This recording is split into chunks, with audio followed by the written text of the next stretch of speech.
Welcome to the Unfolding Thought Podcast. My name is Eric Pratum. Today I speak with Jess Villegas. Jess is a business performance consultant and founder of Acuity Business Consulting. In this episode, we touch on the importance of intentionality in leadership, the lessons Jess has learned from both successes and failures that he shares in his own podcast, and the role that mentorship and trust have played in shaping his career. And now, I bring you Jess Villegas. Jess, can you give us all a little bit of your background?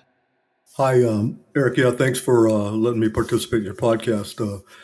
I am operating as Acuity Business Consulting, which effectively is the organization I use to market myself as a business performance consultant.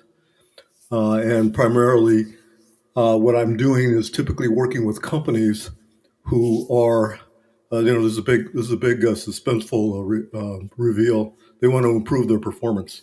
But my take on the performance is that typically I work with businesses that are trying to enhance their business value, either by working with private equity groups, things like that, who are either they need to enhance their portfolio and maybe have an underperforming asset.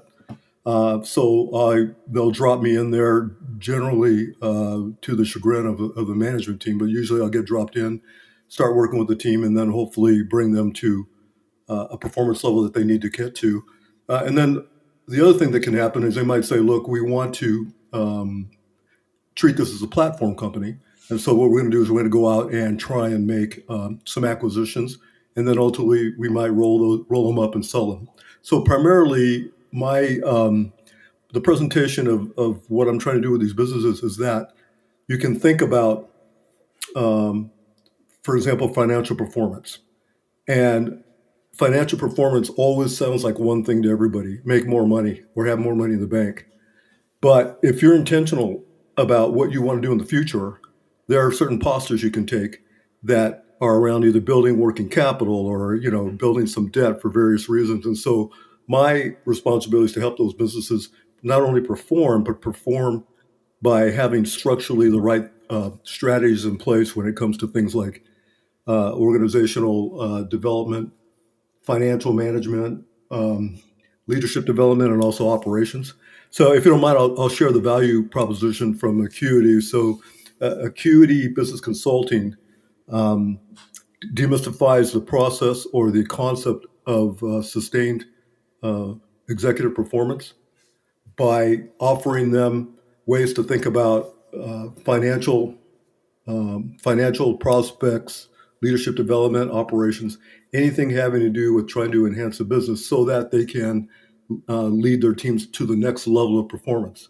And I'm very intentional about using the word next level because it's just not appropriate for someone to say, oh, I'll increase your profits by 10% when I have no idea what your market is. And I'm not going to figure that out in 2 hours. I have no idea what your end game is. Are you going to exit, or is it a legacy business? Are you is it a succession plan? So the whole idea here is to help the business increase value in a very structurally sound way so that they can meet that next level of performance, however they have defined it. And that's typically how Acuity operates. And I'll do that in two different ways. Sometimes I'll take on a role as a W-2 person. And then the other time I'll take it on just as a contractor. And then finally, I came to the ability to at least offer these services by having about 10 years of financial work in my career as a division controller. Also been in operations for over 30 years. And I also have a master's in leadership and organizational development. So typically, any of those areas gives me a really good foothold into getting into an organization and having a good idea about how to help them, work through their challenges. So that's primarily what takes most of my focus. Thank you. I appreciate that. And so I'm curious, you started to get into more of where I was going to go next in the latter portion there. And my question was going to be, so how'd you get to this point that this is the work that you're doing? And maybe you can take us back to whether it's your education or how your career has developed. Did you work for yourself? Did you start your own business? Did you take a job and then you evolved into consulting? How has your career developed? Well, there's probably two or three inflection points, and probably none of them by my design. Like most people, we sort of get we jump into the rhythm of what we're doing, and as long as it doesn't distress us or make us unhappy, we tend to just kind of go with it.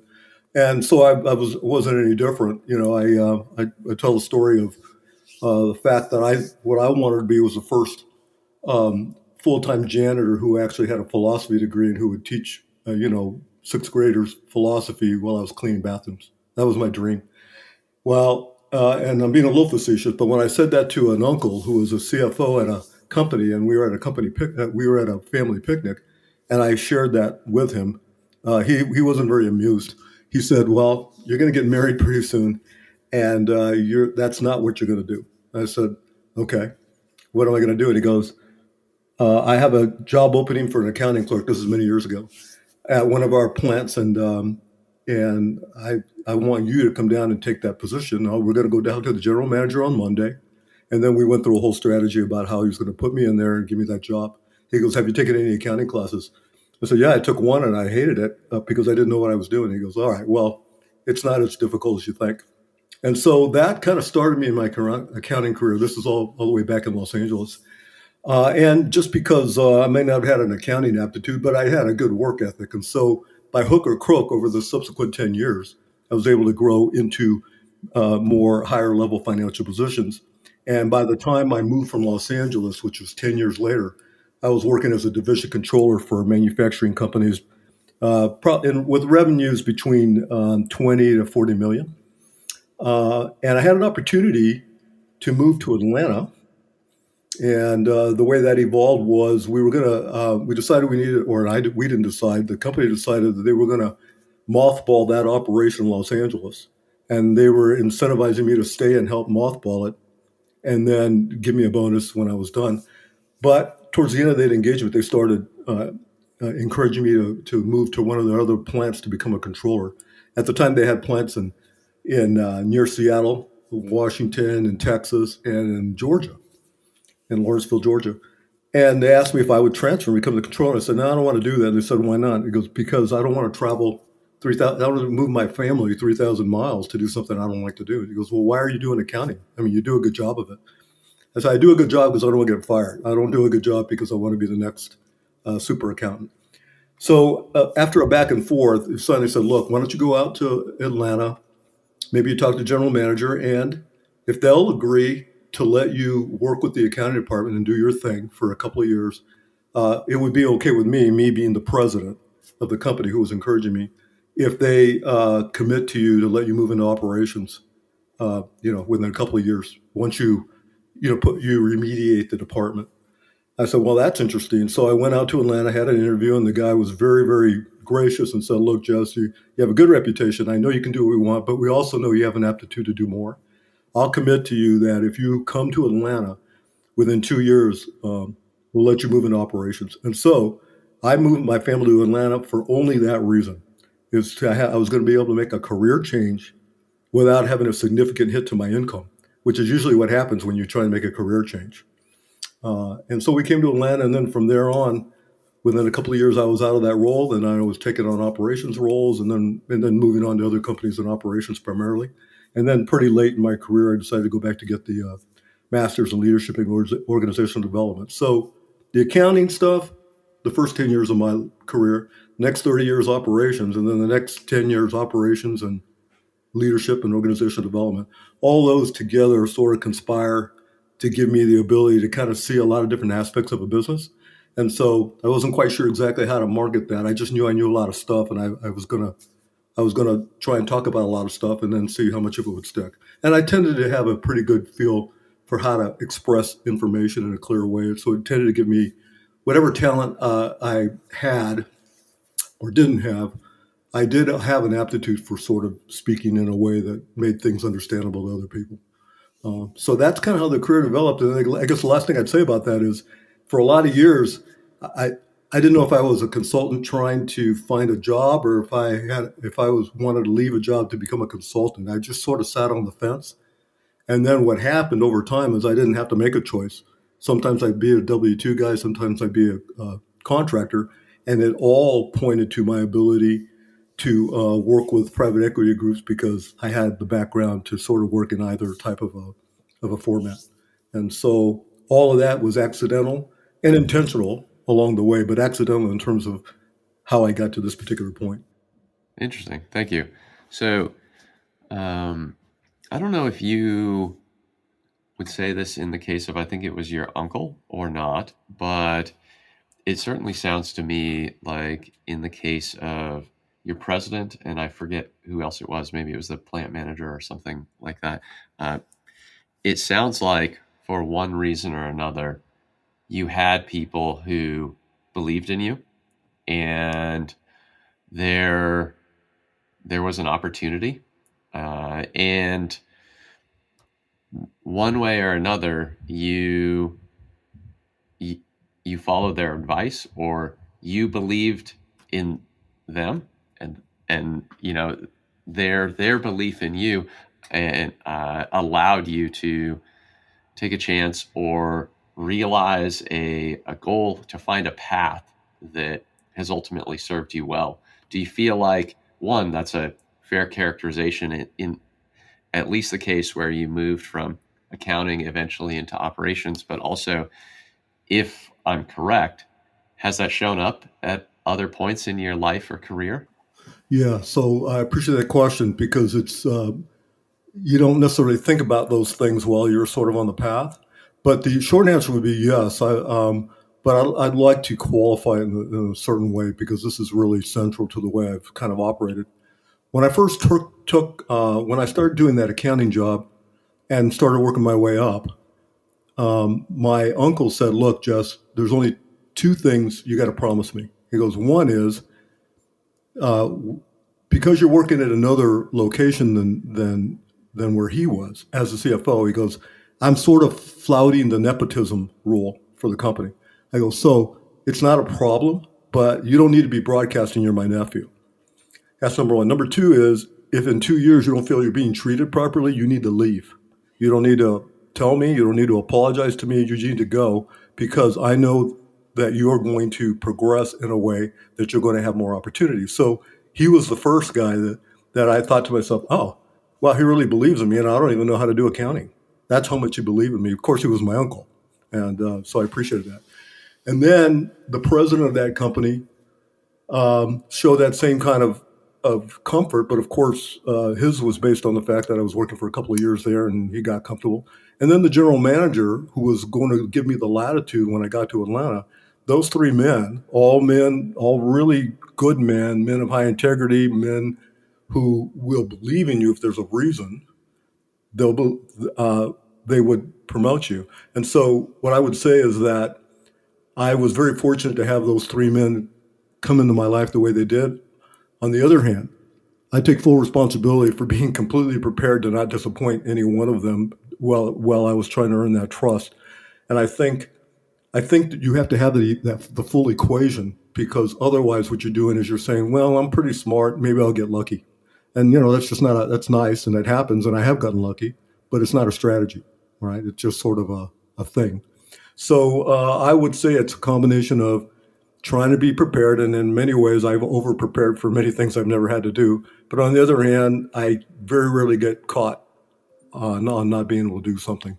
And then, of course, after those three gentlemen, other people along the way, it's a snowball effect, right? Because they'll say, well, if those three guys like Jess, he must be know what he's doing, right? So that kind of worked to my advantage. But I would say yes. That's you characterized it properly at the beginning. Thank you. That's So I'm curious as well about, you have been brought in several times throughout your career to help improve performance, to prop up a team, to help a transition, to help acquire businesses, to do any number of things. And I can imagine that there have been hard decisions that those businesses have had to make, or you've had to take the reins in some respects and say these decisions weren't made before and now they have to be made.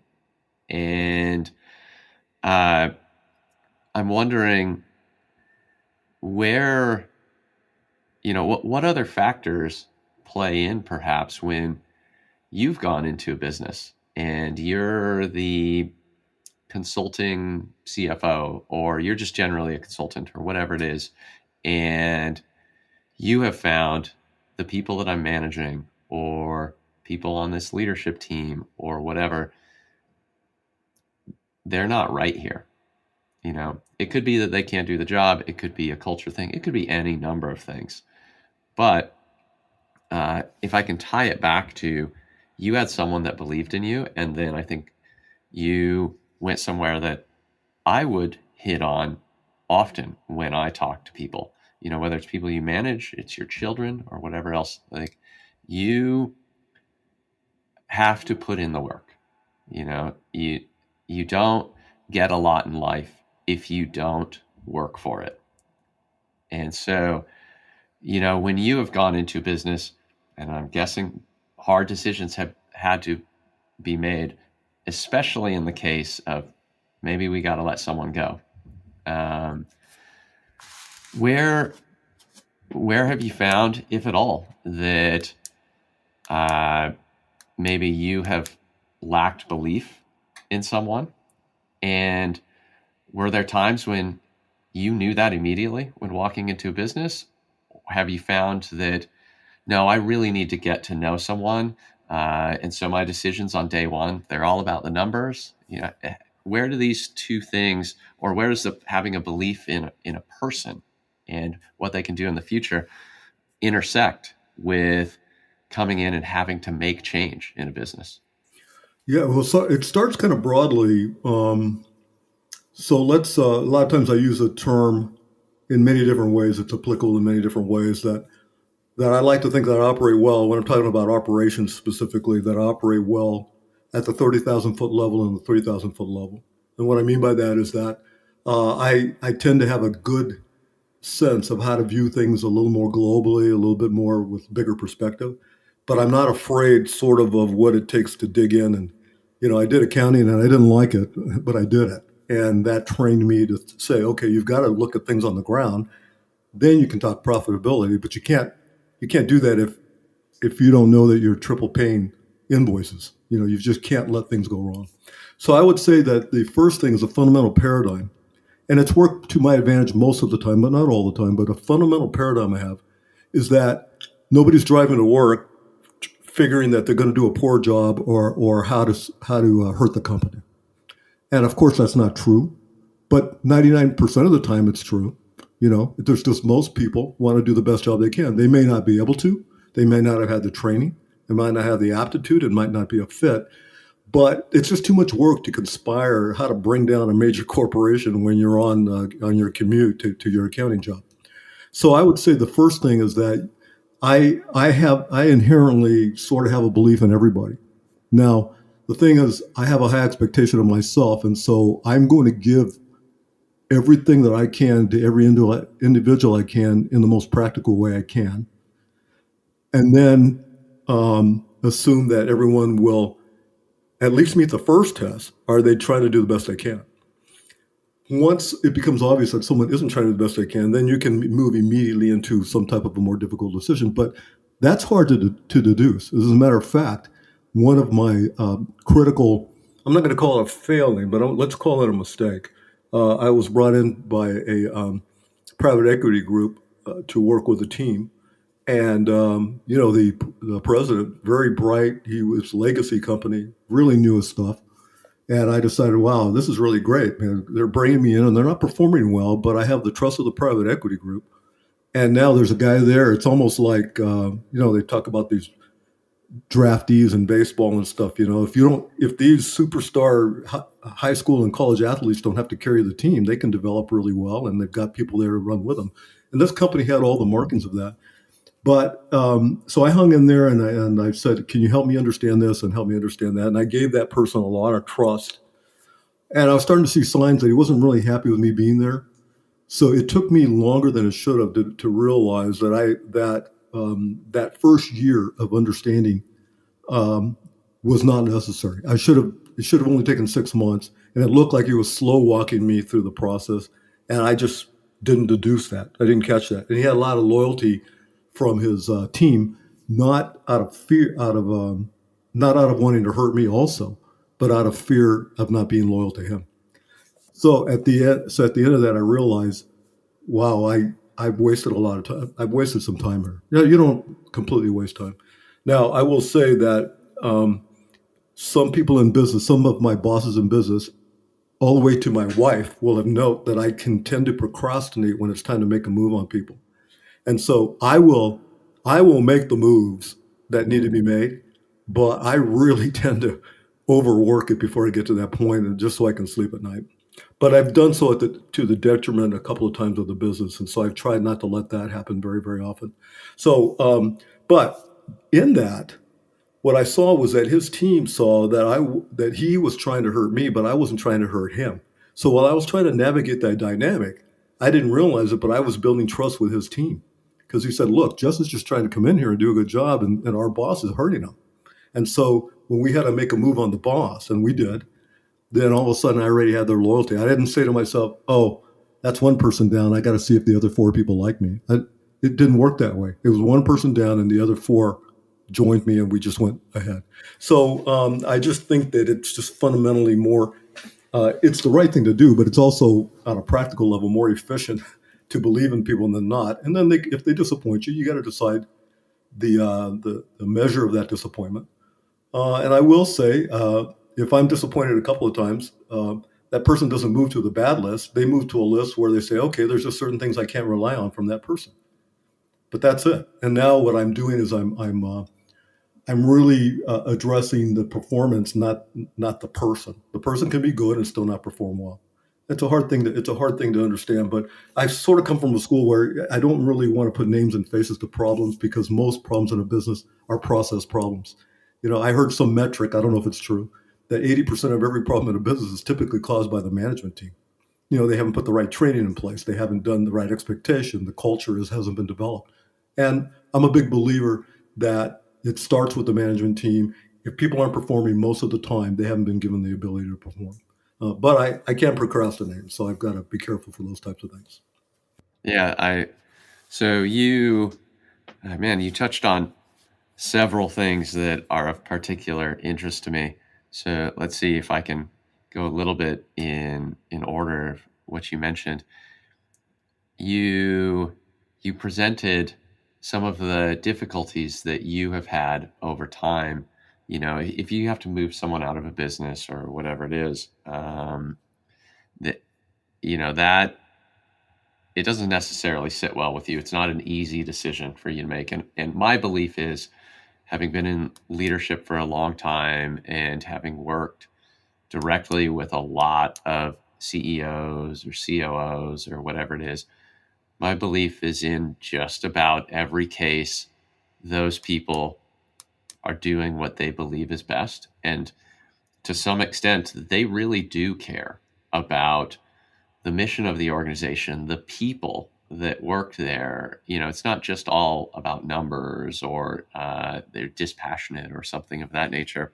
Um, and so I think a lot of people struggle to sometimes do what is right for not just the greater good, or the whole business, but also what might be better for that individual. And so around this, though, you kind of talk about it in a way that I feel like I do as well. When someone asks me about how my business is going, or how something or other is going, it's not necessarily the first thing that I mention, but very often I will say about whatever it is that we're talking about, well, there are a lot of things to improve upon, or something of that nature. And I think, when you run into an old acquaintance and they say, "How are you doing?" This has been remarked upon by numerous people, so nobody's going to be shocked uh, by this statement, but it's common within our society when somebody says, how you doing or how things going, to say, fine, or good, or okay, right? And that does not necessarily mean okay. And I'm not one of those people who comes out and says, things could be better. But when we really get into the conversation, when I say, well, there's a lot of things to improve upon or something of that nature, I do not intend that as some sort of sign that things are actually really bad. I view it often as there are always opportunities to improve and there are lessons to be had. And I think I have regrets, and if I don't have regrets, I have some embarrassment about things that I haven't done well in the past, if I made the wrong decision or who knows what. But it seems to me like you talk in a manner that is similar to how I talk, or at least how I think that I may have made mistakes, but you know what? I'm doing my best to not make those mistakes again. Yeah, Eric, it reminds me, if you don't mind me sharing sort of a big mistake I made.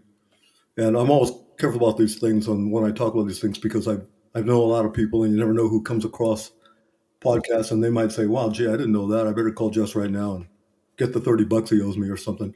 It's just that I've had these, I know that about me from our interactions is that I put high stock in leveraging impactful past experiences, because I feel like a lot of the work's been done, right? I mean, I already made that mistake, or I already had that success, and I want to keep sort of leveraging it. But I can share at least two quick stories with you really quickly. I made this mistake where we brought a VP of sales in, and one of the things that I made sure he had to understand is that he had to be good at the 30,000 and 3,000 foot level. And of course, everyone, when you ask that question, hey, are you good at the big picture and can you handle the little picture? Oh yeah, are you kidding me? Everyone says that. And so he said it too, and he meant it. But it was clear that when he got into the business, he wasn't quite as comfortable. He had come from a bigger company. I'd come from a smaller company. He'd come from a bigger company, and it was just too many things that he wasn't self-sufficient in, but they weren't catastrophic. And but he didn't quite come across the way my boss was hoping. But he was fine for me. My tact was, we're going to evolve, and it's going to be great, and it's going to be perfect. But my boss was a lot less patient than me, and a lot more money than me, and a bigger owner than me, and he was the guy. And he put a lot of pressure on me and said, "Look, I don't think he's the right guy. I don't think he's the right guy." And I kind of fought it for a while, and I fought it for a while. And what I realized is I finally decided I had to let him go, and I had rationalized that he was hurting the business. But in looking back, what I really rationalized is, well, he's not doing so well that I can't get my boss off my back. I think I'm just going to let him go. He's going to land on his feet, and that's what happened. And what mitigated a little bit of the pain is after I released him, we met off site, and I had to hand him some personal belongings, and he said, "Look, Jess, I'm really angry with you. You shouldn't have let me go." I go, "But I feel like you did the best you can. I feel like you were trying to do the right thing, and so I'm going to give you that. But I'm really angry." And I said, "Look, I'm really sorry." So he actually shook my hand, and I thought, "Wow, he's trying to make me feel better, and I'm the guy that let him go." About a year later, I called him to say, "I'm calling to apologize." He said, "Why?" He goes, "Because I believe I released you because of the pressure I was getting from my boss." I go, "I don't think you were doing everything perfectly, but I knew you would eventually, and I essentially let you go to make my life easier." Now, at the time, I rationalized it, and I just want you to know I'm sorry. He goes, "Jess, I'm still really mad at you, but I appreciate the call." He goes, "Text me in a couple of years, and maybe we can talk again." And that's kind of what happened. We ended up texting and talking again, but that was a mistake, and that was a hard thing for me to do. I mean, I wasn't even sure that I didn't create some exposure for our business when I did that. But it was something that I just felt like I had to do, and because it was just wrong. It was a huge mistake, and I think he would have been good for the business. It was just going to take him a little longer to develop. But I want to share one other thing with you. I was working as a operations manager for about a $240 million manufacturing company. And in that role I had, because I wasn't a highly technical executive, as a director of operations, I had 8 plant managers report to me. And they did not come to me. They didn't want to come to me to talk about pneumatics or compressors or backup systems, even though I knew those things tangentially. I wasn't a technical guy. I had to rely more on them. And there was one young man in our New Jersey plant, and he was a really good, sharp guy. And I spent a lot of time, and I would try and teach the things that they could benefit from me. And I would do that 8 times over with anyone that could help. Okay. So anyway, he appreciated that. And that was fun. And then I left the business. About 4 years later, I came back to the business in a different role. I came back as a director of new business development. But I started making my tour around the plant, and so I was reuniting with some old friends. And when I got to New Jersey and saw him, he said, "Hey, Jess, how you doing? Nice to see you." He goes, "I missed you." And I said, "Oh." So he started saying to me, "Hey, can we talk after work?" Sure. He takes me aside and he says, "Listen, how am I doing?" And I said, "John, what do you mean, how are you doing?" And he goes, "I just want to know how you think I'm performing." I said, "John, I just got back here 2 weeks ago and you don't report to me." I assume if you were doing what you were doing when I left, you're still doing it. I'm sure you're doing fine. He goes, "Well, I don't know." And I said, "Why don't you know?" He goes, "Because no one ever talks to me. The last person that talked to me about anything was you." I said, "Oh, well, listen, I'm sorry. Listen, I can make some inquiries," but you could see he was a little downtrodden about it. What he didn't know is that I sat in meetings where he was highly praised. He was really well regarded, and he didn't know. He came to me and said, "Hey, how do you think I'm performing?" And I'm thinking, do these guys know how close they are to losing a valuable person that they like because someone won't just say, "Hey, let's talk about some things. Do you need any help?" Because that's what I did with him. And just to put a fine point on that story, this has just happened yesterday. I'm not trying to be boastful, but he sends me a text saying he's retiring. And he says, "You always took time to help me learn something and you taught me." And he goes, "And I thank you for that." And that's 25 years later. All right. So those two things, I treated both those gentlemen as fairly and with as much as properly as I could. I made a mistake with one. I guess I didn't with the other, but they end up in the same place. They end up in the place where people have to feel that you've appreciated them and that you're doing the best you can. And so people will allow you to make mistakes if they think that you're doing the best you can. And that's kind of the way I've tried to operate. I appreciate that. I think what you were just saying, as well as some of the things that you said earlier, remind me. I'm not going to get the quote correct, but I think it was Larry King in an interview or one of his books or something like that said that he had interviewed all of these successful people, over his career. And one of the things that he found was that I think it was highly successful people are some of the nicest people that he had ever met or something of that nature. And, I'm sure that we could we can pick out examples where that's not true.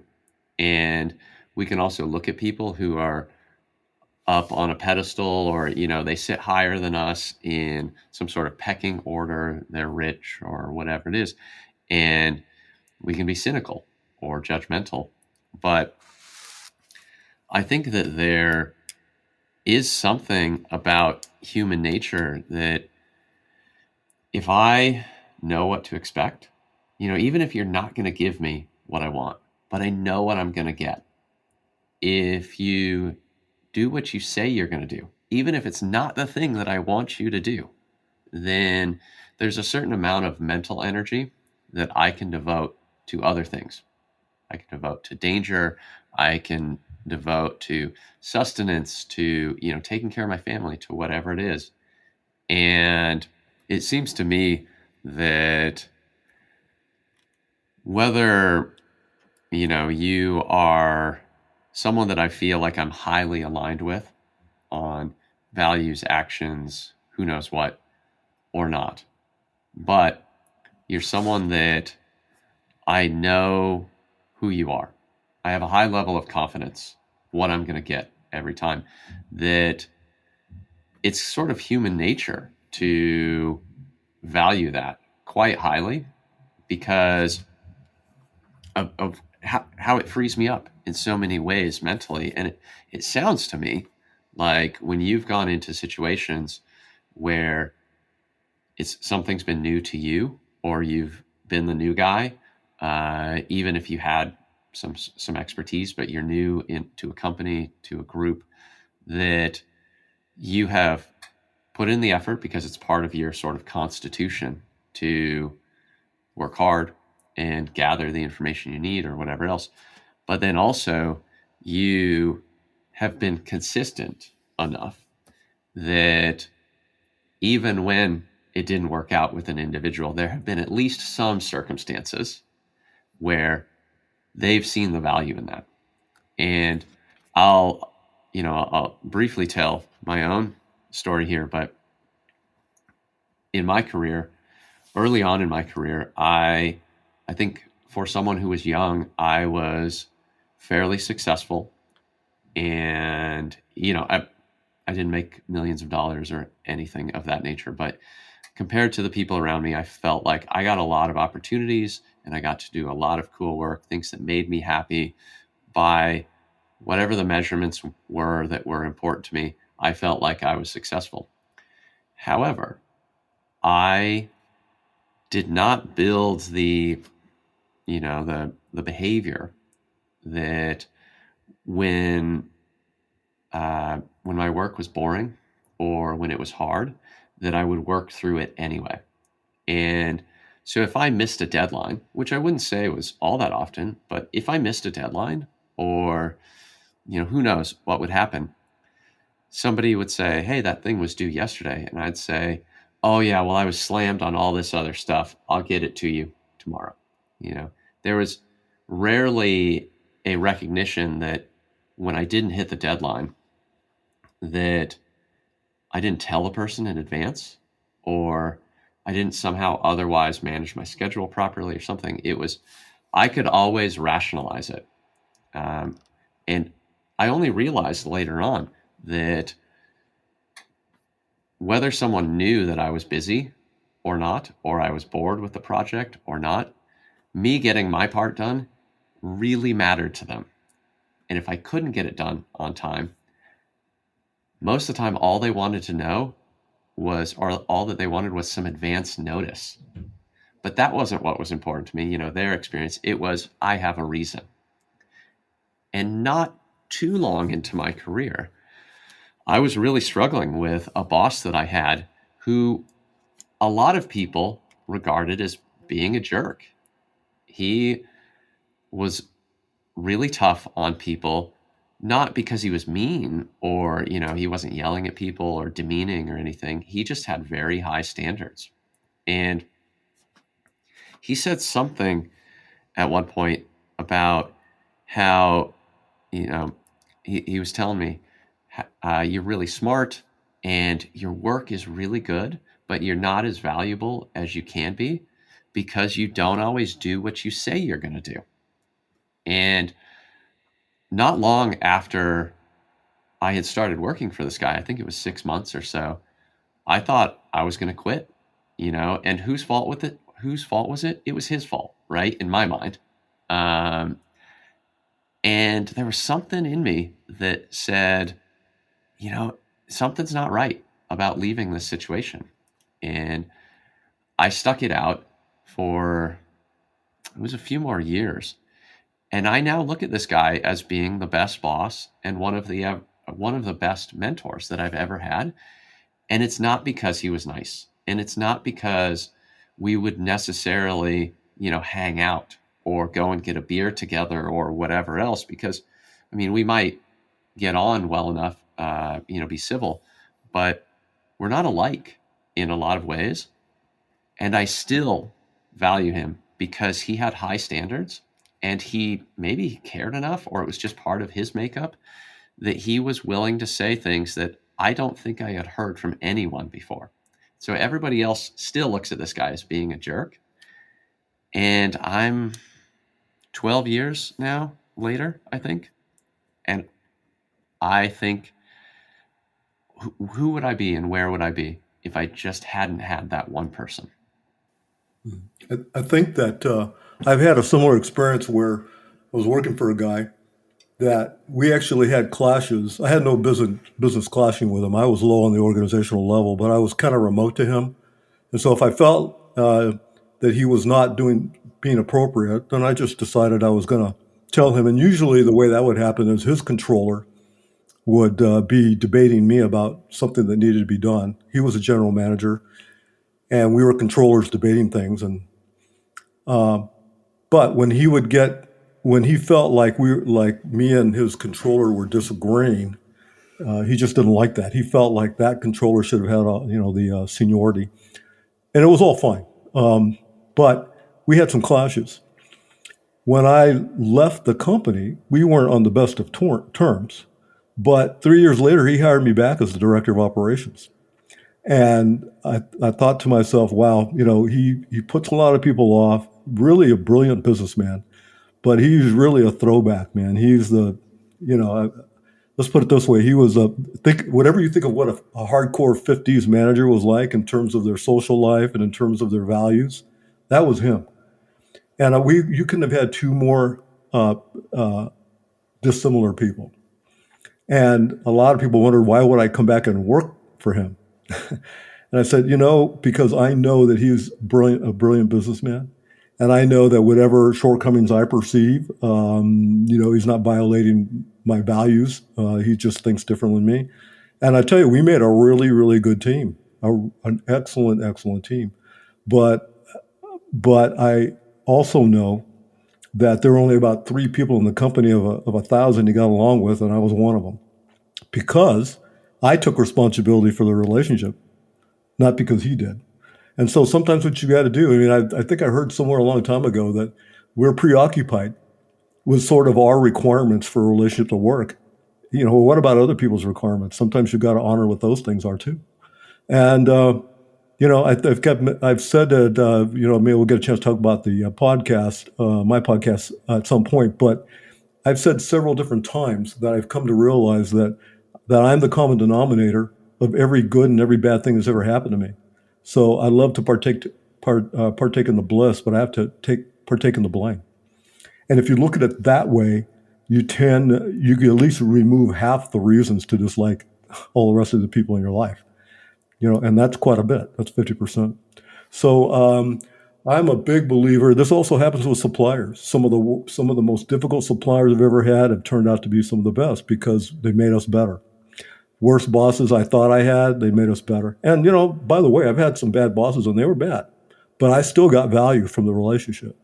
And I think what you're saying is if you know what you're going to get and you can operate within that, then you can leverage it. It's a really interesting dynamic to see dissimilar people work. And I had seen it before. I didn't know what it felt like. It was interesting to kind of feel it. And it sounds like that's what you had. Yeah, I totally agree with you. And, you, in a way, I think you brought it back around to what I was saying about, Larry King saying a lot of successful people were very nice. And, I think that you can examine that in any number of ways, but I certainly think that it's easier to be nice maybe when you don't have to worry about certain things in life. You can take care of your family or whatever it is. But I also think it's probably easier to be nice when you have a certain level of comfort with what you are going to bring to a situation, and a certain level of comfort with, uh, whatever's right or wrong in this relationship or this situation. I have agency. And, uh, then there are people who they're not good at certain things, but they have the right mindset that they're trying to learn and get better. And you, perhaps, as a relationship partner, as a colleague or whatever it is, you can really respect that, perhaps, which then makes it perhaps easier to have a relationship, even if you wouldn't necessarily sit down and get a beer together. I can relate something too, where actually I was out on a business trip with one of our sales guys, and we hadn't gotten together very much, but we were sitting somewhere. Maybe I was trying to catch a basketball game on at the bar of the hotel, and I was really tired and not interested in really talking. But he kept saying to me, he goes, "Jess, what's your secret?" I go, "What are you talking about? What's your secret?" He goes, why is it that you get along with, I'll call him John. John seems to like you. And I said, yeah, John. He's tough, but, we went back and forth. He goes, no, I'm kidding. I want you to help me. I mean, what's the secret? Why is it that he likes you, but he's just so mad at everyone else in the company? He goes, I'm just trying to understand. I said, well, listen, man, you just got to do your job. He goes, I do my job. Don't you think I'm a good salesman? Well, yeah, I do, but I'm not your boss. Maybe your boss doesn't think that. So I was just trying to get him to stop. I think maybe the Lakers were on, and I was a big Showtime Lakers fan. Finally, he goes, Jess, I'm asking you a question. What's your secret? And I said, why does he like you? And I said, listen, we go to Monday meetings, you and your boss are never prepared. You don't study anything. You react to things at the last minute. I go, I come prepared. I know more than I need. I follow through on what I'm supposed to do. I mean, frankly, I'd be surprised if he didn't like me. Why wouldn't he? I'm doing my job. Now, do I love him? Are he and I going to get a beer? No, I'd rather have a beer with you. But it's not a secret. It's not my secret. You get to have it. So if you want my secret, do a better job. Now, will he be more pleasant? No. But you're still required to do a better job. So I just think that all the things that you're saying and I'm saying, I think come down to just taking responsibility for the relationship and then seeing the best in the relationship that you can. That's otherwise it's a miserable slog. Life is a slog if you want to make sure that everybody who's not you has a problem. It's just a lot of work, I love that. And you remind me of, I'm not going to get the quote correct, but I believe it's Hamlet. There's a statement, it's something like, there's nothing neither good nor bad, but what the mind makes it. And, I definitely struggle. I'm the center of my world, right? And I can't experience the world in any other way but through my own eyes and through my own head. So something bad happens, I stub my toe, and I want to blame the thing that I stubbed my toe on. And there are just so many things in life where, do bad things happen? They do. And are there acts of God, so to speak? The lightning strikes me or whatever. Nobody did that, at least as far as I'm aware. And yet I want someone to blame. And there are, in a lot of circumstances, I'm not going to say that there aren't some circumstances that are worse than others. There are a lot of times where my life could just be better if, my mental life, my disposition, if I didn't have to place blame. Or if I placed the blame, I took the blame on myself and more or less said, what can I learn from this? What can I do next? So you mentioned the podcast, and I wanted to get to that. I suppose, first of all, we'll link to it in the show notes, and I hope everyone checks it out. I've found it really valuable and interesting. But can you describe the podcast, and then, I don't know, give me your take on your reason for doing it, what you've learned through the process, and anything else that feels relevant to you. Yeah, thanks for that opportunity. So it actually evolved over a long period of time, even before podcasts were invented. I think the form it took was essentially me having these ideas that I've collected over the years and that I would codify in some way to use them either to remind me how to work in my next role or whatever. I just tended to document successes and failures in a way that would help me become a better manager. But in doing that, I found that I had some talent to organize the information in a way that it could be digestible and discernible to other people who weren't necessarily operating at my level. And so I was able to build a reputation for being, good. A lot of people said, "Well, I feel like you could have been a teacher if you weren't a manager." And I tell them the story about how I wanted to be the only janitor in the world with a philosophy degree. So I didn't want to teach, but I just didn't take that path. But the name of the podcast is called the Leaders Commute. All right. So the idea behind the Leaders Commute podcast is that there have been experiences in my life that have been impactful, and if they were really impactful, not only on a personal level, but maybe on a business level, they tended to keep coming back to me over and over. It's almost unrecruited. that thing that's stuck in your head, like some great memory. And over time, I started using those stories to help teach. And so I might talk about how I was training for a race and things didn't work out and things aren't working out for us and maybe we need better KPIs. And, I was just able to make things relatable, which made me, I think, kind of at least halfway interesting to listen to. But what was happening is I have like 10 to 12 of these things in my head. And in order to remember their value, I sort of told them to myself every day for 30 years. And that sounds a little excessive because it is.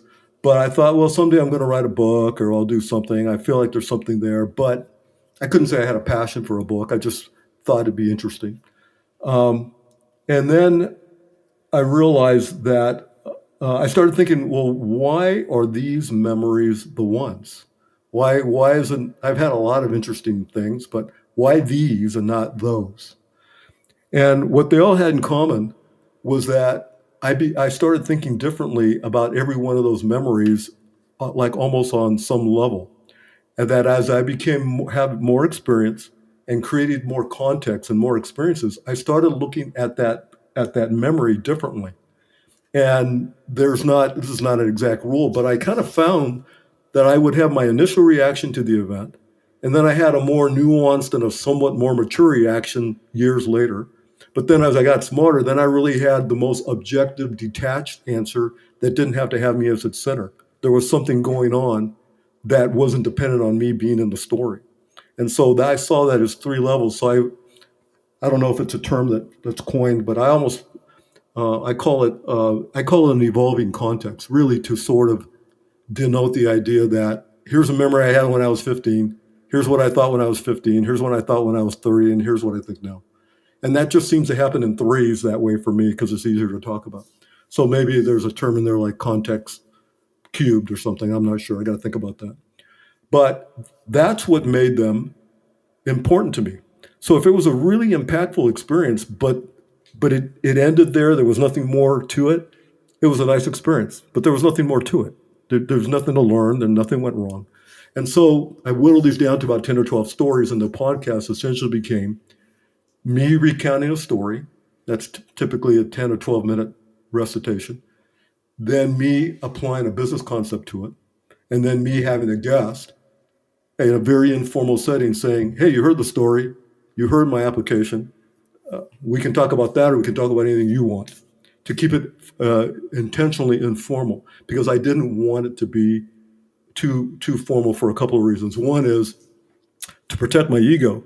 I decided I wasn't trying to monetize the situation. What I was trying to do is get these thoughts down somewhere for posterity, and maybe because it made me feel like I was doing something if I wasn't going to write a book. That was one reason. But the other reason is because when I was thinking about these things quite often and every day, everything else was starting to fall out of my head. I needed a way to sort of relieve my mind of giving that the attention, and it needed that attention. And once I released it, I quit thinking about it. And now if I want to remember it, I'll go back and listen to the podcast. So sort of in a nutshell, what I'm saying is that I learned something, and then I learned two more things from the same thing just by living longer. And maybe you'll find it interesting.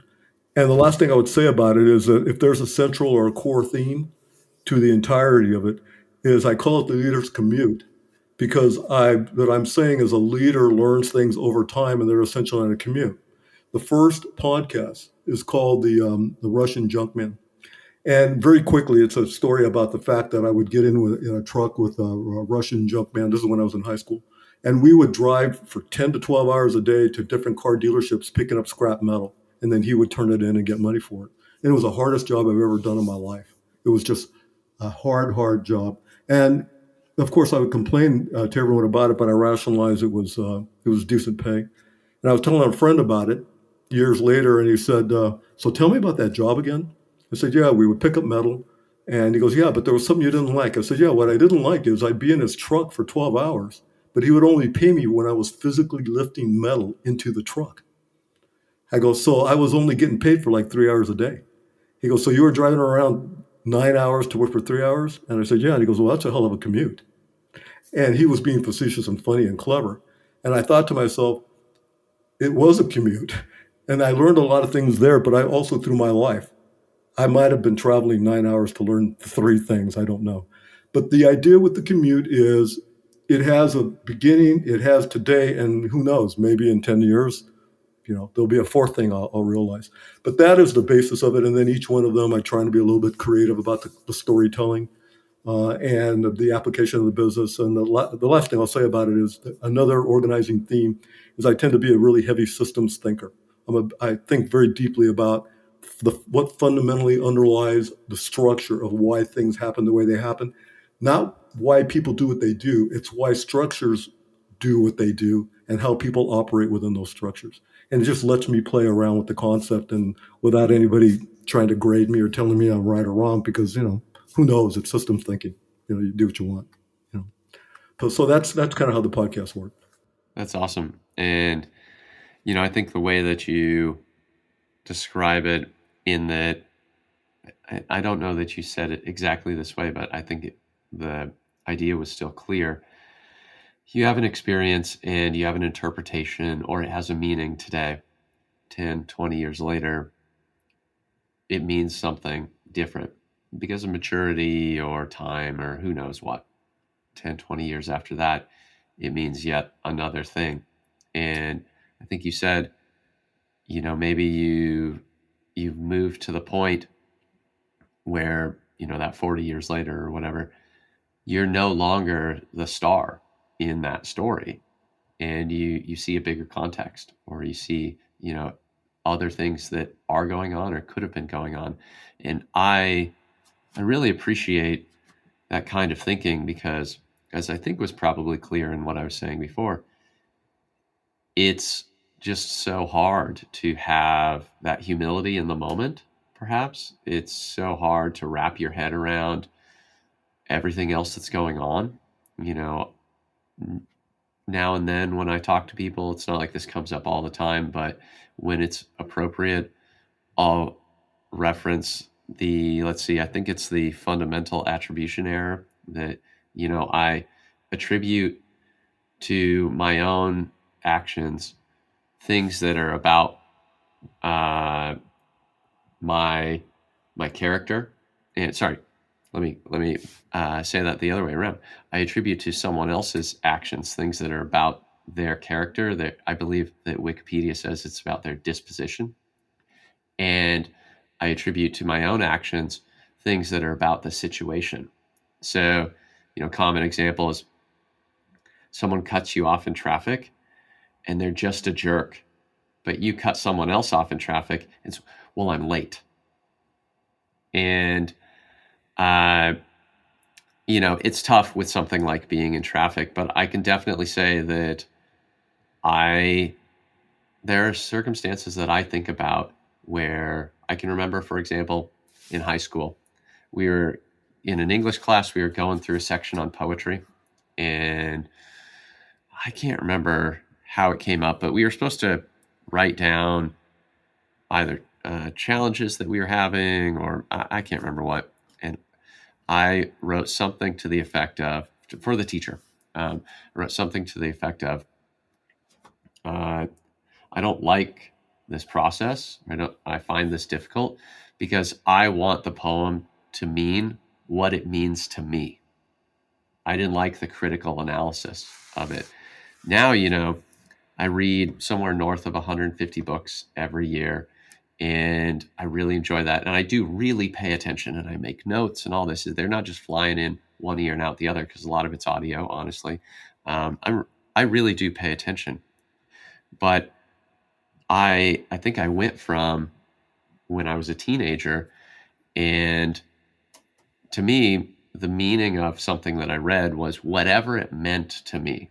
Then, I studied German in college. I did a lot of literary analysis because of that, doing my master's degree in German.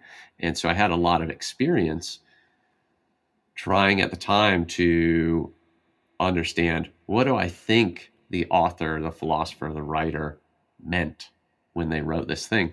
And now with all the reading that I've done, I feel like I've brought myself to another level, and maybe plenty of other people have been there, but I have not, where I don't just think about what does something mean to me?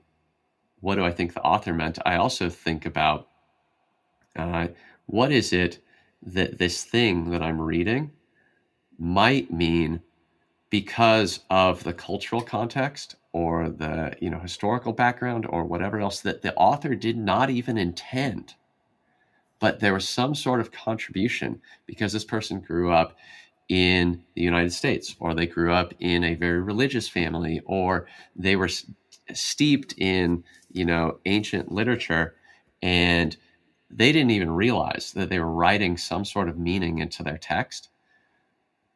And despite the fact they did not intend for it to be there, I'm looking at that next level for what does this mean as a result of the context that it comes out of or the history. And I feel like what I've heard in your podcast is a similar sort of thinking, that there are lessons to be learned, and there's probably also a danger of getting stuck in the story that we tell ourselves, not just at one time, but in particular when we are first experiencing something or when we're first reacting. Yeah, I think the lessons to be learned is important. But the approach I took was different than how you might, not you, but generally the universal you might think about lessons. So it'd be easy to assume that, all right, so Jess had these experiences, and then he picked up some business background, and now he's relating them, and now he's doing some type of a job tying them together. And then somewhere in there, he told us a couple of times he likes to teach. And so it'd be easy to assume that I'm reciting things in order to teach something. And actually, what's actually happening is I'm reciting something to show what went wrong and then what I did about it. And I'm saying, I'm not asking you to do it. I'm telling you what I did about it and what I learned from it. I wrote a mission statement for the podcast when I started. And what was important to me, just as important as saying what I'm trying to do with the podcast, is what I was not trying to do. And I stated those as that I didn't intend for it to be an exercise in self-aggrandizement. There are plenty of people that have really good stories to tell, and they've learned something, and you can take comfort and knowledge from them. But I didn't want it to be about self-aggrandizement. I didn't want it to be of tales of conquest. Oh, look what I did! I had this problem and I overcame it. And then I didn't. And then with the interviewees, I didn't want it to be a mutual admiration society. All I wanted it to be was I did this thing, and it didn't work the way I wanted to. What they all have in common is nothing happened the way I wanted it to happen. And most of the time, when it was done, it still wasn't what I wanted to have happen. Maybe 2 times I'm thinking, wow, that turned out better than I thought. But most of the time I thought, wow, I should have done that better. So the lesson, if there's some inherent value in delivering it this way, wasn't me preaching, because people don't like to be preached to. And I know that because I've done a lot of preaching that doesn't stick. They want to sort of come to an enlightenment in their own way by registering what they've heard. And I think that that's just more powerful. Because I know me, listen, I met a lot of really smart people, and as soon as they start reminding me how much smarter they are than me, I sort of stop listening, even if they're smarter than me. So I think it's in the delivery of the lesson that is important. The other thing is I purposely chose interviewees who also, I didn't require that they didn't treat it like tales of conquest, and that I just knew that these individuals are also, I think, going to be thoughtful and have been just trying to work on self-improvement for a long time. And why don't we just talk about that? So there's a couple of tales of conquest, but only after a lot of pain. You're reminding me, actually, to go back to some of what we talked about at the beginning, that there are a lot of things that we can learn from our own experience. And it's important to have people around us who care, who work hard to deliver what they need to deliver in that engagement or that situation. And as much as reasonably possible, I think a lot of us want to pass on the wisdom that we have gained from our experiences.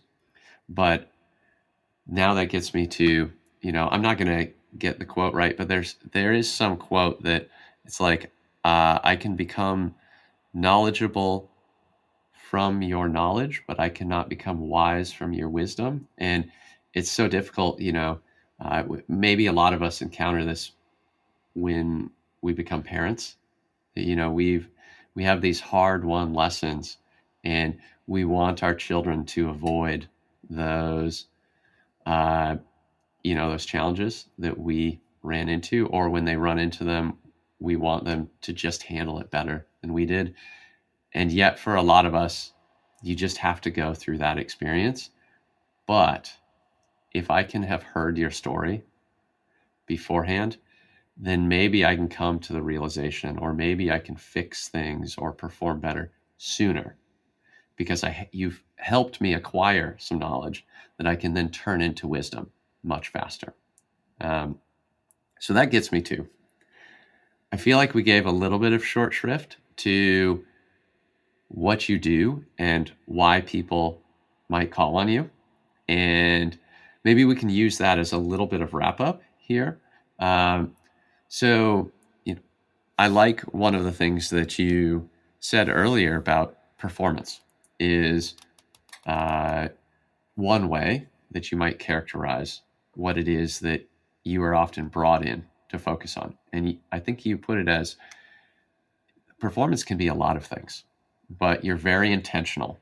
I think you either said or even implied that performance, being intentional about performance might mean taking on some debt today in order to perform better in the future, to grow or hit some sort of goals.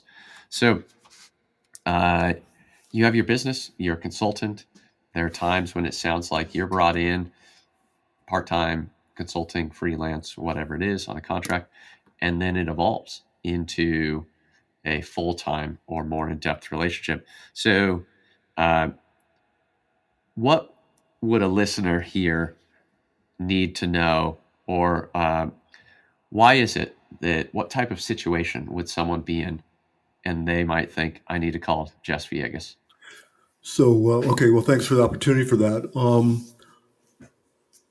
So, since I kind of tell a little bit of my career in sort of two pieces. One is, let's call it pre-COVID and post-COVID.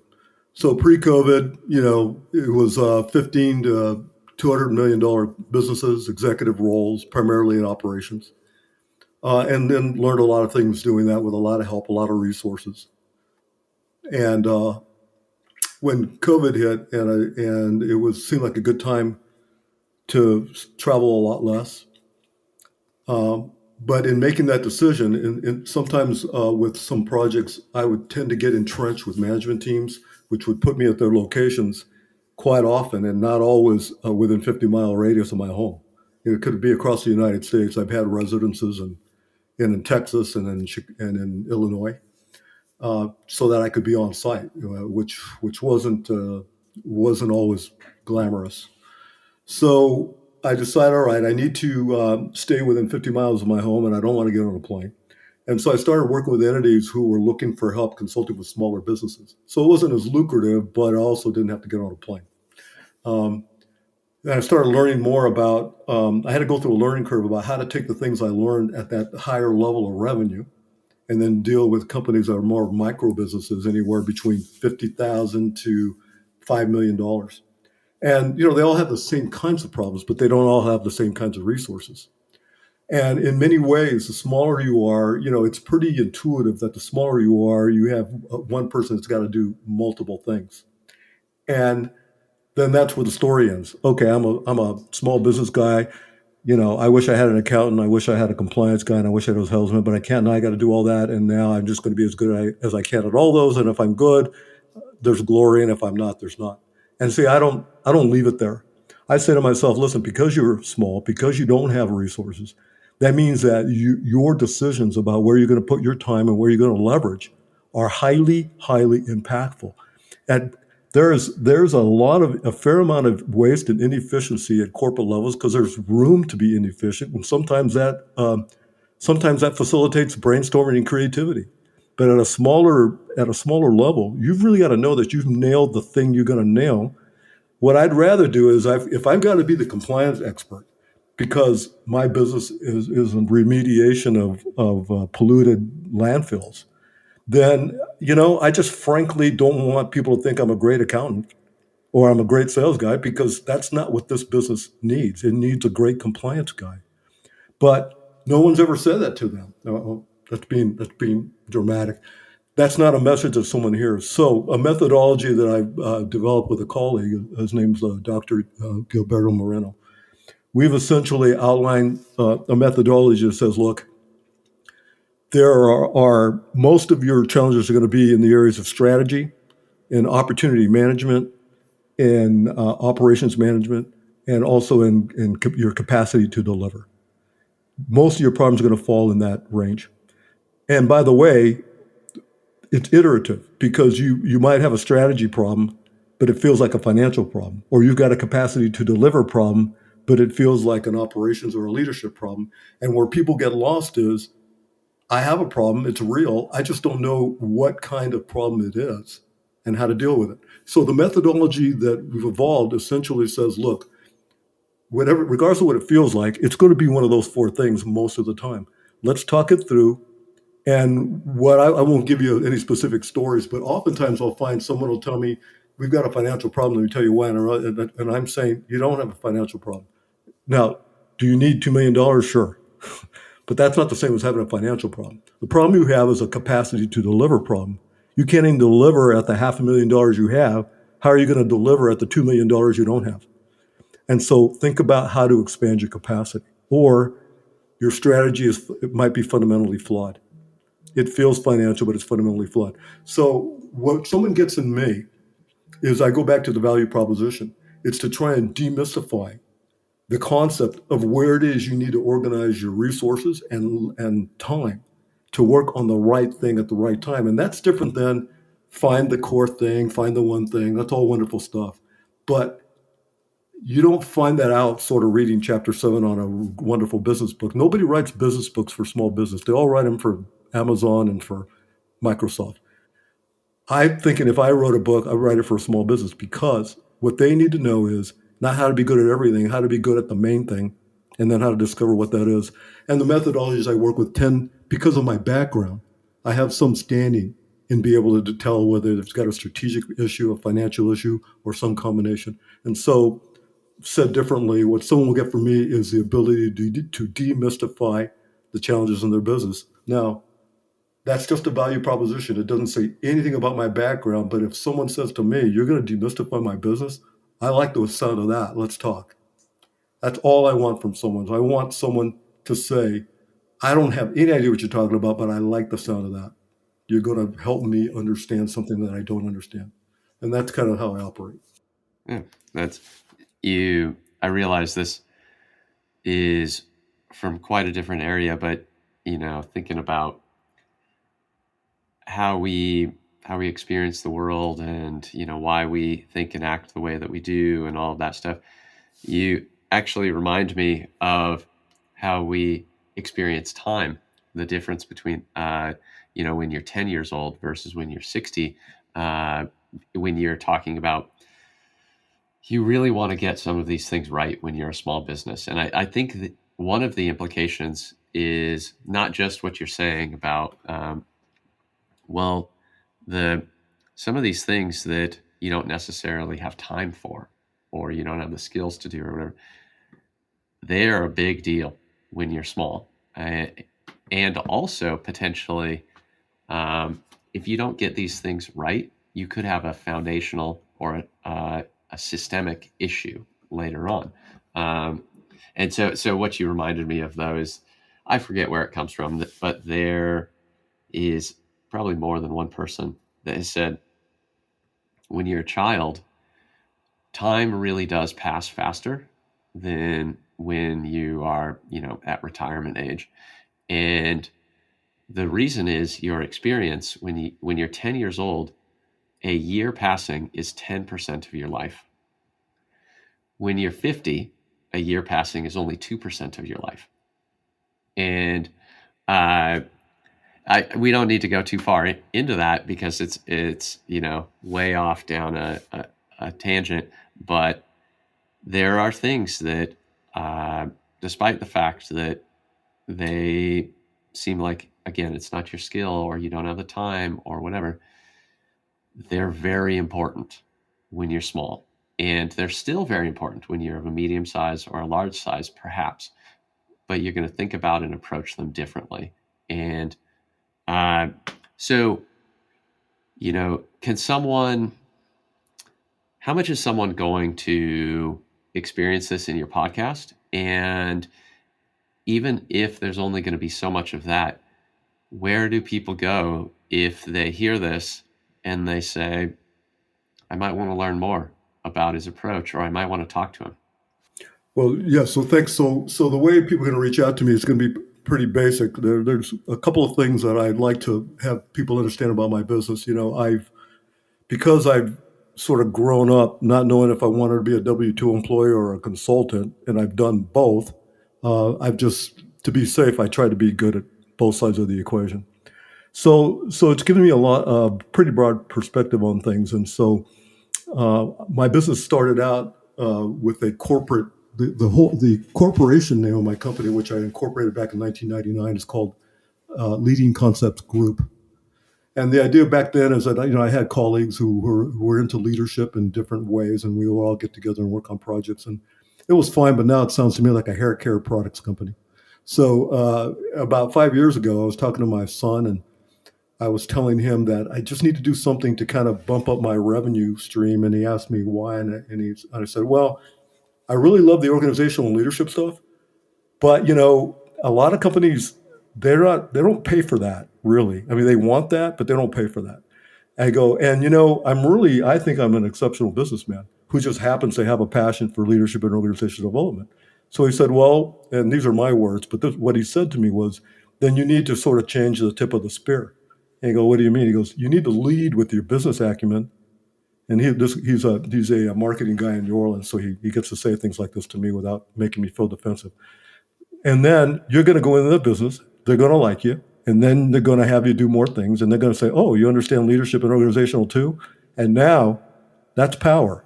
You're a business guy who appreciates the softer stuff. And so you need to rebrand. And instead of sounding like a leadership company, you just sound like a business company.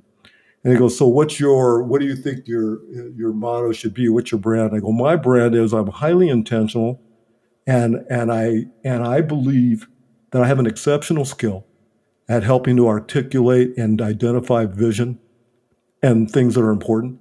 And I go, I believe I have a level of acuity that a lot of people don't have. I won't claim a lot of things, but I'll claim that. And so Acuity Business Consulting, that's where they came from. And I say that because all that long story to say, the way you reach me is it's just at Acuity Business Consulting. And so that consulting, what do they call that attachment? I don't know what they call the top level domain, the TLD. For a while, at some point when I was forming the business name, somehow you could start using a lot of other words, and consulting was one of them. So the other way someone can reach me, if you don't mind me putting my phone number out on the air, is you can reach me at area code 678-644-9311. And if you reach out either via email or phone call, or, one other thing I was going to say is my business model isn't, I don't have to develop a sales pipeline of 500 customers to get 7 or 8. I have a long sales cycle because I intend to be fully functional and engaged and taking responsibility for the work that I do. So I can't have 30 employees. I don't have the capacity, 30 projects. I don't have the capacity for that. I'm going to have 5 to 10 projects a year. They're going to require a fair amount of time, and that's going to be it. So I do have a website, but it's so it doesn't disqualify me. It's not designed to get me business. It's designed to have people think I'm a serious consultant. So I think that's how I've kind of evolved to this point. So that's how they can reach me. And I appreciate you telling me that. Thank you. And we'll put some of that in the show notes. And I will say for anyone listening that I'm not going to go so far as to say that it was the best episode of your podcast. But for me, my favorite episode was when you talked to your son. I felt like the conversation was interesting and he just spoke so well and was so thoughtful. And there was also, sort of a different dynamic, right? Because he's your son. Maybe it's also because I have a marketing background, but I'm glad you mentioned him because I didn't know where I was going to get that in. But that's my favorite episode. Yeah, if you don't mind, if in case someone wants to find that episode, it's called "Exposing Ghost," and essentially what it was about was the fact that he was a casual runner for a few years in high school until one day he accidentally had a breakout race that he didn't anticipate, and it happened in a very unexpected way. And he was essentially self-limiting, and when he accidentally broke through that limit, then all of a sudden he just exploded from there and became one of the best runners in the state. And it never would have happened if he hadn't had this situation. And the reason I call exposing ghosts is because he wasn't aware of the thing that was limiting him. And most people aren't. They have a lot of self-limitations thinking, oh, well, I'll say it this way. The way they rank cross-country guys in high school is there's 100 guys. If there's 100 guys on the team, you're the 40 fastest guy or the fastest guy, but wherever you are, that's where you are. And I would encourage him. He was perpetually in the middle of that ranking. Anyway, once he broke through, he started working up that ranking all the way up to the top 7. But the evolving context that I referred to earlier, that was, see what a smart dad I am? I told you not to be self-limiting, and now you're on the top runners in the state. But the more mature version of that was, guy, I wonder if I'm number 42 in my field. Maybe I'm self-limiting. Just because I'm the dad doesn't mean I'm doing everything right. And so that's where the idea started coming. Oh, once I started evaluating what my son was doing, if I turn the mirror on me, I start realizing, well, maybe I'm being mediocre in what I'm doing. So that's really what the genesis of how the podcast really started getting some energy. And thank you for saying that. I really enjoyed that. It's just something about talking to your adult son. And, I'm not asking them to help me move my furniture, and they're not asking me for money. It's just a nice conversation. It's a nice dynamic, I think we'll wrap up there. I will have the links that we talked about in the show notes. I'll link to the podcast. I'll have Jess's email address. And of course, if anyone has any questions for Jess, you can always reach out. And Jess, thank you very much. I really appreciate you joining me here. I appreciate it very much, Eric, and I always enjoy interacting with you. Thank you, sir.